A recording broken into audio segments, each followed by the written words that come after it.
Ladies and gentlemen, what's going on? I am absolutely exhausted, but we are going to do it anyway. We're back to the predictions and breakdowns. Today we're taking a look at UFC Fight Night. Gilbert Burns versus Michael Morales, which is coming this weekend on May the 17th, 2025, starting at 4 p.m. EST.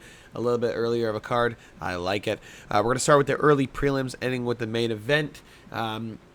If you cannot tell, it was my birthday today. Happy birthday. We're going to start off real quick with the prelim opener, and like I said, end with the main event. I don't know if I like this main event too much. It does kind of seem one-sided, but I guess there's going to be plenty of time for Gilbert to prove me wrong, but let's get right into the prelims regardless. We're going to start off with the opener. Where are we going to sit? I'm going to put my camera right here. I like it better here. All right, we're going to start off with the prelim opener of Luana Pinheiro versus Tisha Pennington. Now, I'm going to be taking the side of Tisha Pennington, obviously. The Muay Thai is just significantly better from Pennington, and Pinheiro doesn't really have a whole lot of takedowns. She has a lot of submissions in her career, but they come early. They come to girls that really don't have a whole lot of business being inside the cage with her. And when she came to the UFC, she hasn't had a whole lot of success. Getting guillotined by Angela Hill is not exactly where you want to be. In the UFC. That is her first submission victory, I believe, in her career.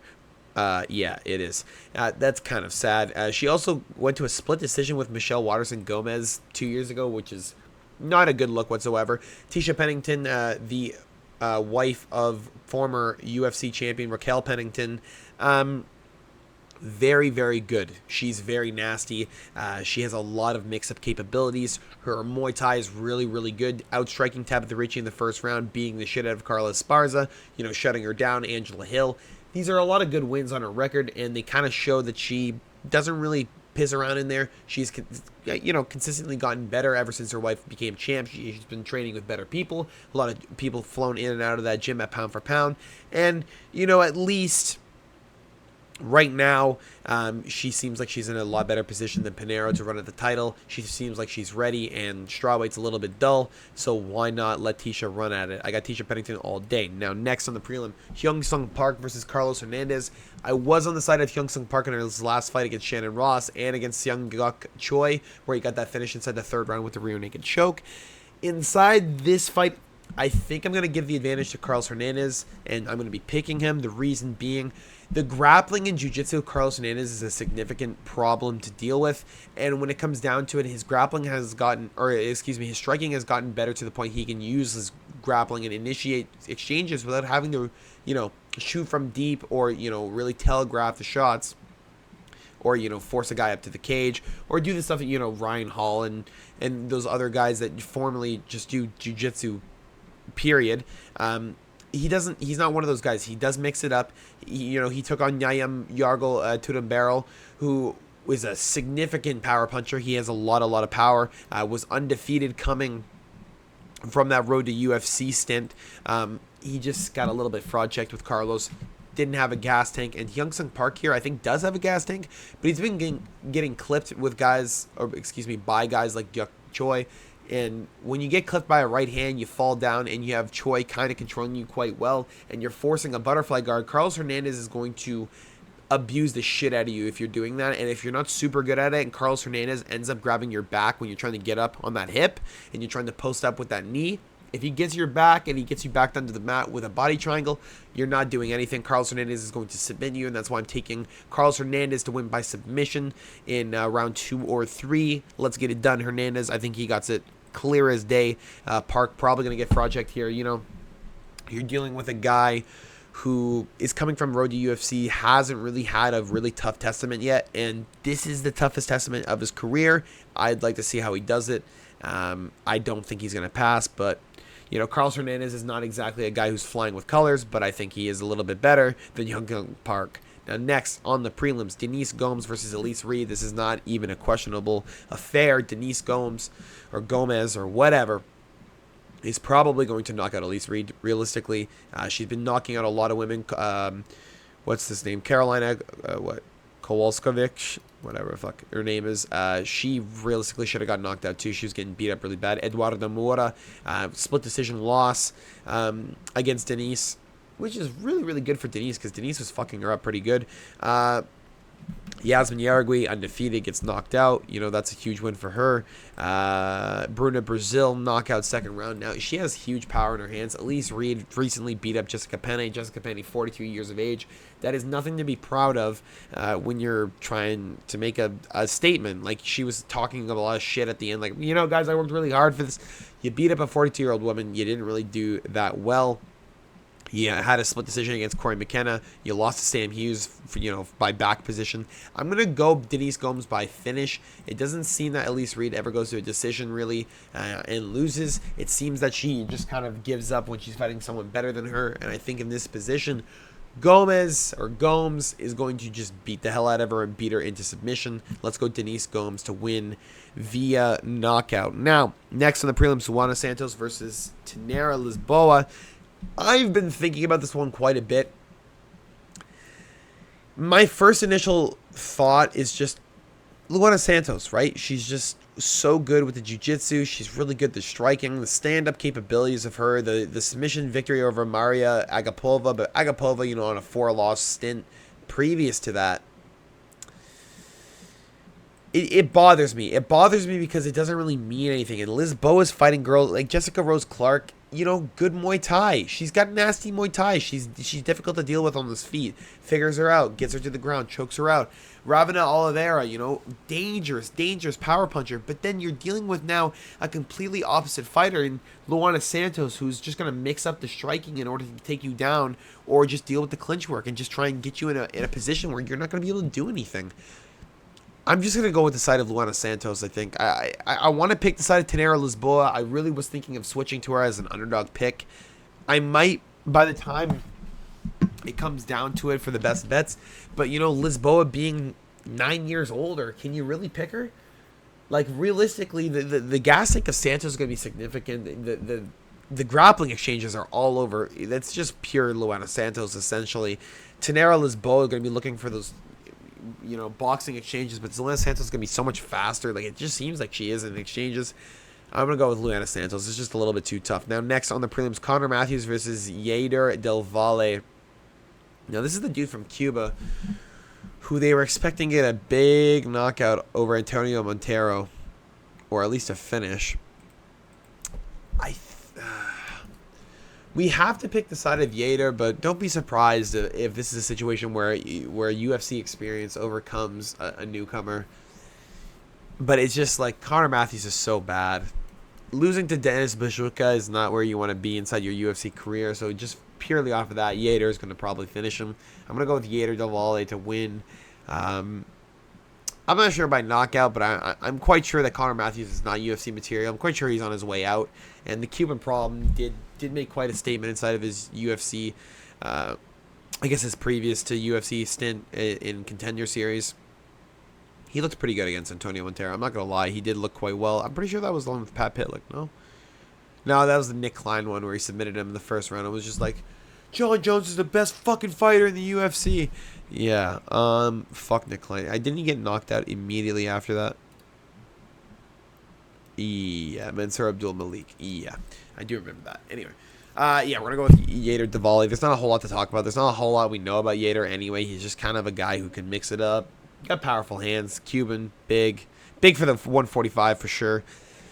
I guess we'll see. Now, next on the prelims, Jared Gordon. Now, this is a good one. Jared Gordon versus Thiago Moises. Now, I'm going... Oh, this one's so hard. This one, because Thiago Moises is still young, too, eh? Oh, wow. Now, this is a difficult one, guys. I'm not gonna lie. Fuck. I really want to pick the side of fucking Jared Gordon, man. He just gets robbed so often. Oh, wow. Wow. I think we're going to pick the side of Jared Flash Gordon. Thiago Moises is good, bro, but like...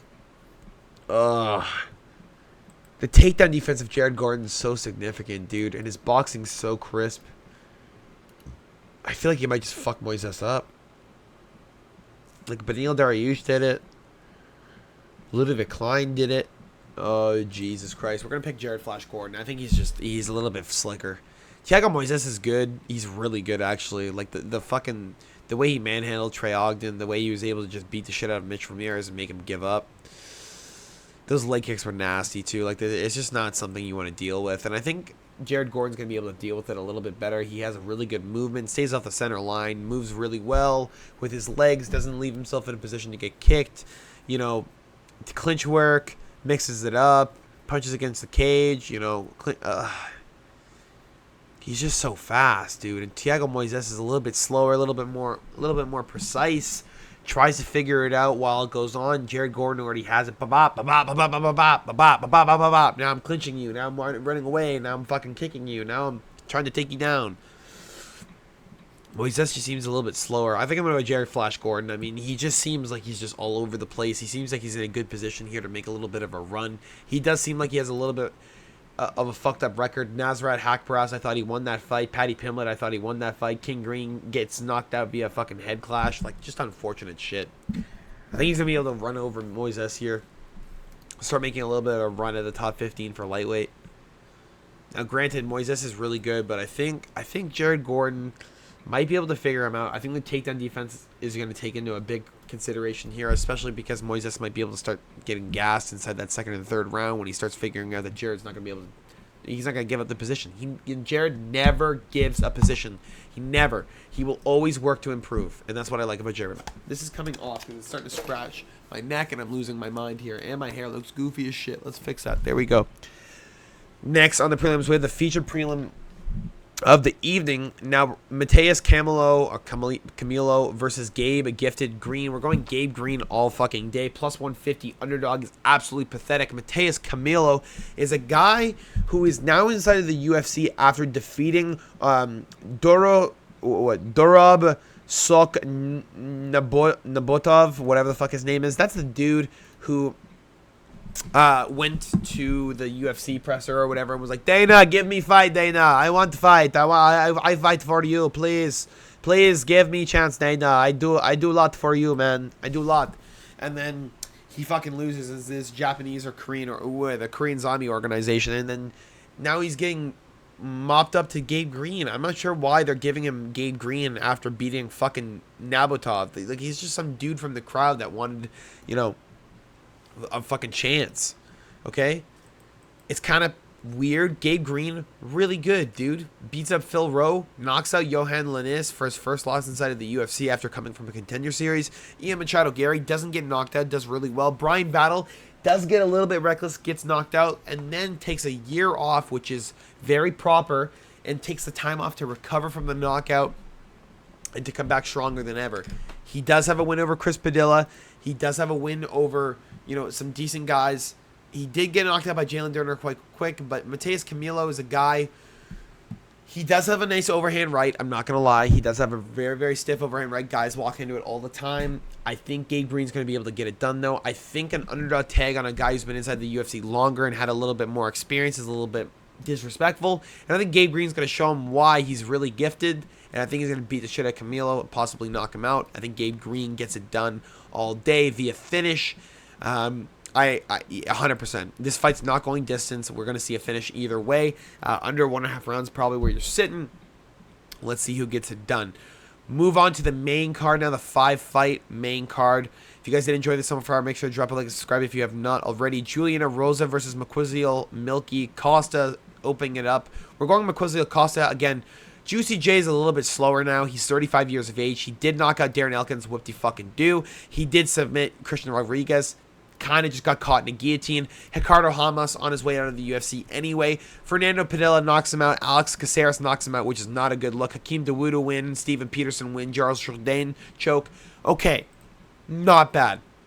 But he's 35 years of age fighting a guy who's significantly better on the ground than him, at least as it feels. Costa's just nasty, dude. He's nasty everywhere. He seems like he's starting to really fall into his own. Nurdan Beke choke out. Andre Fili choke out.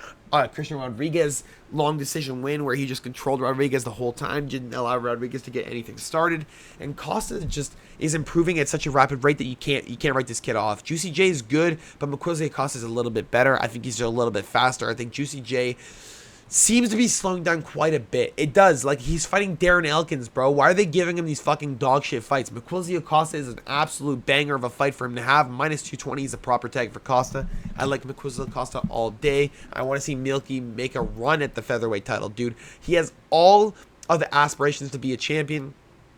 Guys inside featherweight, he would fuck up right now. Yusuf Halal would be a really, really good fight. Josh Emmett, he'd have an easy time with. Edson Barboza would have a huge problem with his ground game. Shepe, I'd love to see what happens there. Pat Sabatini, let's see, dude. We have so many good fights we can set up there with McQuilsey Acosta. Let's get a win.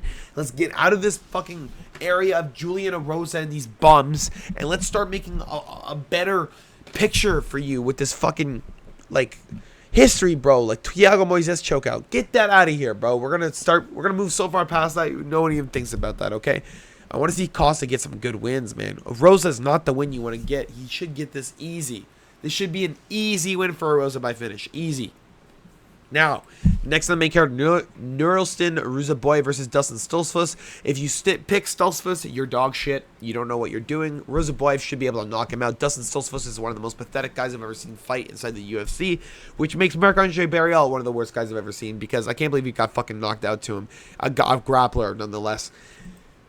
Dustin is not going to be able to control Ruzaboyev whatsoever. Ruzaboyev is just way too good. He's going to be able to stand really, really easily. And Dustin Stoltzfus is a guy who gets knocked out quite fast. He's not a guy that is very durable or well known as being super durable. He's one of those guys that just kind of gets knocked out in the first round or you know, choked out or whatever.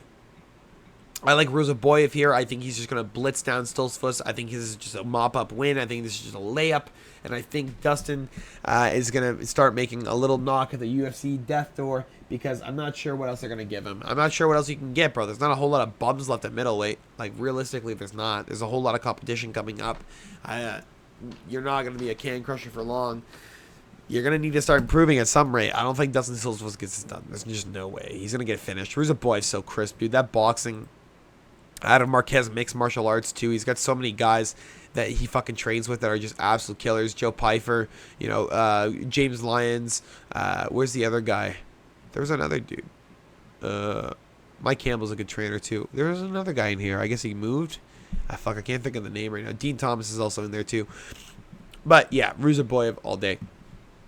Next on the main card, Sadiq Youssef versus Marion Santos. This is a very complex fight. Two very significant strikers that are going to be banging it out. I think you go Sadiq Youssef. I think Francis Marshall won the fight against Marion Santos. It's quite clear. I think Sadiq Youssef here is just a little bit better, a little bit faster. I think his Muay Thai is a little bit better. He hasn't really had any really good wins, but did almost knock out Edson Barboza. That's something you got to take into consideration. Has taken a year off of getting knocked out by Diego Lopez, so that's really good to see. Was able to beat up Alex Caceres. You know, he does well against other strikers. He does well against guys who are taller than him as well. He does well just in general against other strikers. And Marion Santos is a guy who isn't really super significant in the striking. He's crisp, but when he starts getting hit, he starts to fall apart. When he gets taken down, he starts to fall apart. And Sadiq Youssef is a guy who likes to be in the fire. He wants to be in that type of firefight. He doesn't like it when it goes long. And this isn't going to be a long fight. This isn't a main event. This isn't just a fucking, you know, throw to the wolves. This is at least a good fight where Sadiq is going to be able to experience once again, you know, a guy with some fire behind him, and going to be able to use his mix-up to, you know, slowly pick him apart. I think Marion Santos is just that guy that is just, he's just not there yet. It just seems after that Francis Marshall win, I guess you say, in my opinion, a loss, you kind of question him 100%, and you can't pick him whatsoever. So if you're betting, I wouldn't bet this fight, but Sadiq Youssef, I think, gets it done. I think he teaches Marion Santos a lesson, puts him back to the drawing boards after, you know, getting a not-so-deserved win on his record via split decision. Now, co-main event of the evening, Paul Berju Craig versus Adolfo Bellato. I'm not going to lie, dog, after that Jimmy Crute fight, Bellato's good. Like, really, Bellato is good, but, like, one-punch knockout power is not really there. It's more like takedown and beat him up, and that's not Paul Craig. Like, Paul Craig is a guy who doesn't do well against guys who are super, super strong. Doesn't deal well against guys who have, like, crazy power. This isn't a situation where it's a guy with crazy power. This is a situation with a guy who doesn't always get it done. You know, Jimmy Crute drops him, 10-8s him, and then he has a good second round and a good third round to come back and get a majority decision draw, which isn't good enough. Like, Ihor Portiera took him till the second round late to get a TKO, and it was just kind of sad. He was just kind of like sitting on top of him, punching him in the fucking face till he gave up. Murtaza Talla is absolutely ass, and it took him till the second round, late in the round, to knock him out. Paul Craig is not going to give up here. He's going to be playing jiu-jitsu on the ground the whole time, and I don't think Bellotto's ready for that. I don't think if Paul gets a takedown, I don't think Bellotto's going to be able to deal with it, and I think I'm going to take Paul Craig here. Honestly, I think I'm going to take Paul Craig. I think his line at plus 340 is a little bit disrespectful again. I understand he gets knocked out a lot. I understand he's been in the UFC long, gets finished quite a lot recently. I don't think Bellotto's all that. I think Bellotto's kind of shit, and I think I'm going to take Paul Craig. Especially with the value, you have to take Paul Craig. He submitted so many guys that are so high level that you can't ever count him out. And against a guy like Bellotto, who showed his true colors against Jimmy Crute, hasn't really fought any high level competition. Paul Craig's the highest level competition he's ever gotten, so this is probably why this fight's going down. Let's see what happens, but I got Paul Craig all day. I think Bellotto gets caught in a choke, in a triangle on the ground. Now, we're going to the main event of the evening. Once again, if you guys did enjoy this, make sure to drop a like. It does help me out quite a bit. Puts it in the algorithm. Gilbert Durinho Burns versus Michael Morales. Now, I am not going to make the same mistake I did with Neil Magny, where I picked Neil Magny because I thought the experience and the durability of him was going to be able to outlast Michael Morales in a dangerous fight. Michael Morales is 13 years younger than Gilbert Burns. He... Honestly, man, Gilbert has not really beaten that high level of guys. Now, what I mean by this, Tyron Woodley on the end of it, right? Tyron Woodley's on the way out. He's done. He was already mentally broken. Damian Maia. Okay, that's not a bad win. I respect that quite a bit. But again, Damian Maia a little bit older, on his way out. Stephen Wonderboy Thompson. Okay, Wonderboy's fucking 38 at that time. It is what it is. Neil Magny. Okay, you know, Neil Magny, not that bad. Okay, Jorge Masvidal. Okay, Jorge's fucking shit. Right? Jorge's shit. He loses to Hamzat, Bilal, Jack, Sean. Jack, he almost beat. Sean doesn't deal well with pressure. He doesn't. Michael Morales has fucking pressure, dude. He has real pressure. And Gilbert is not a guy that doesn't get cracked. Gilbert's a guy who gets cracked. He really does get cracked. He's got knocked out by Kamaru by a jab. He got knocked out by fucking Jack with a knee. He got knocked out by Dan Hooker a long time ago when he first made his appearance. Like,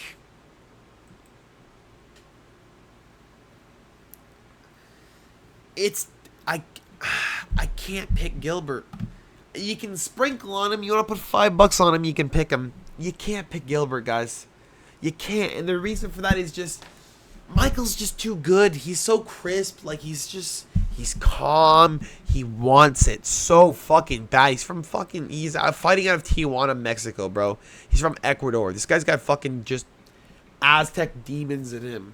He's got Aztec demons in him. You think he's going to fuck around? He knocked out Trevin Giles, Adam Fugit, fucking beats up Max Griffin, beats up Jake Matthews, knocks out Neil Magny with a shot to the temple. Like, oh my god. You have to pick Michael Morales at this point because Gilbert's on the way out, bro. He's almost 40. He's almost 40. He's doing more MMA betting podcasts than he's fucking training, it feels like. Truthfully, with Matty Betts and shit. He's doing more of that, it feels like, than he's doing real training. I'm sorry, Gilbert, but I think you're getting finished here. I think it's going to be a bad finish. It's going to be inside the second or third round, and Gilbert's going to go out. That's all I got for you guys today. Hopefully you did enjoy. Make sure to drop a like and subscribe if you have not already. I will see you guys on Thursday or Friday for the best bets, hopefully tomorrow. And I will see you guys on Saturday for the live starting at 4 p.m. EST. That's all I got for you guys today. Hopefully you did enjoy. I'll talk to you guys all later. Peace.